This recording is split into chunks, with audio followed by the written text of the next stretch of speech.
working with people who have experience working in those particular environments is probably really important to you. Yes, definitely. All right. So do you want to do a few more? Sure. Okay. You're like, does this get harder or easier?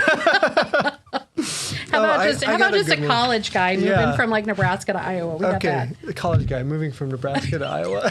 Some. It depends. Is he accepting NIL money?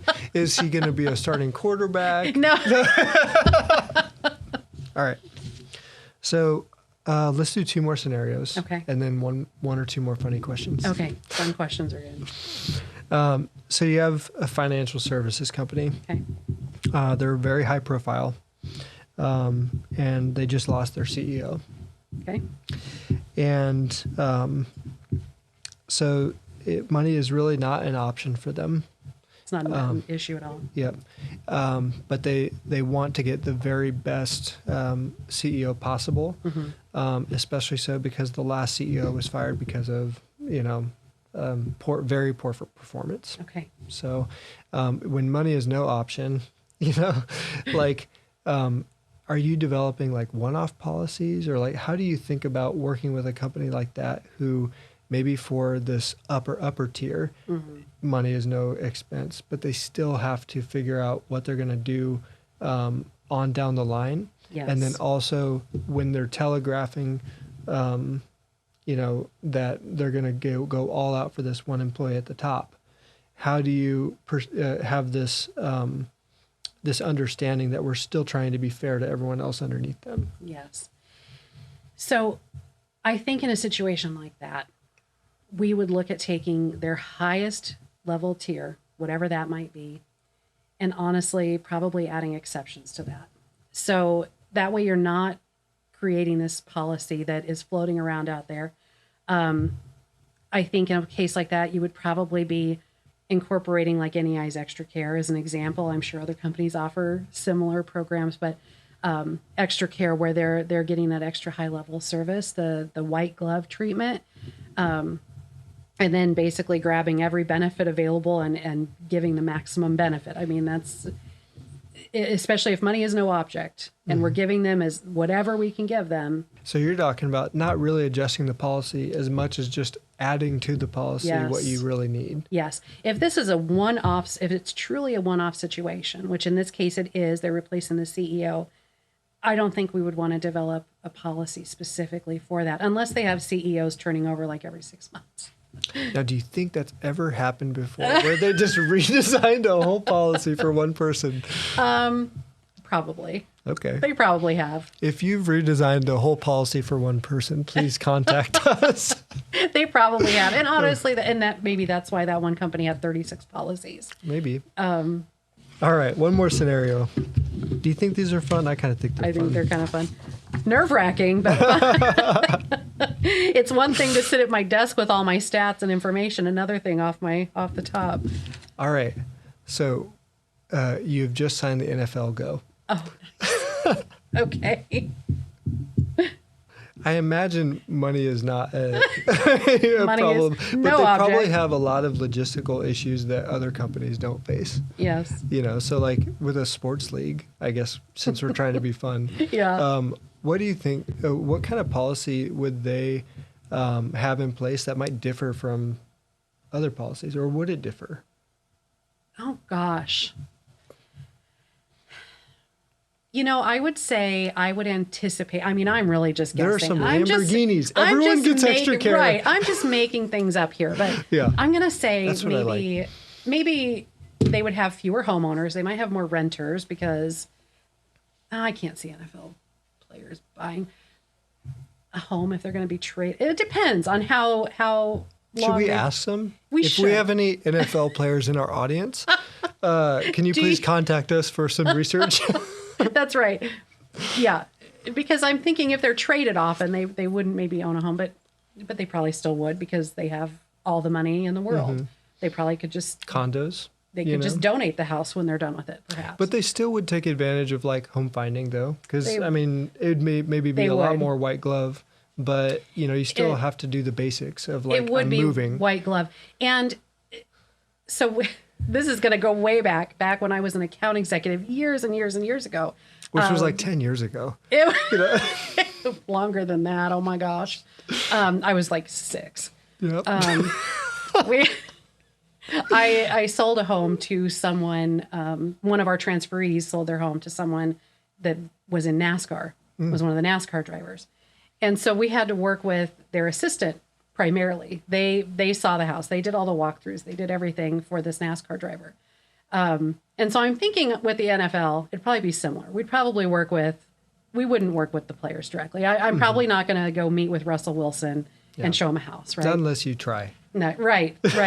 But to your point, though, they probably would have very expensive household goods moves. They would probably have a lot of goods, a lot of expensive goods that would need some special crating, and their Lamborghinis are going to need an enclosed carrier. Like if you mention lump sum, you're fired. Probably. Yeah. Probably.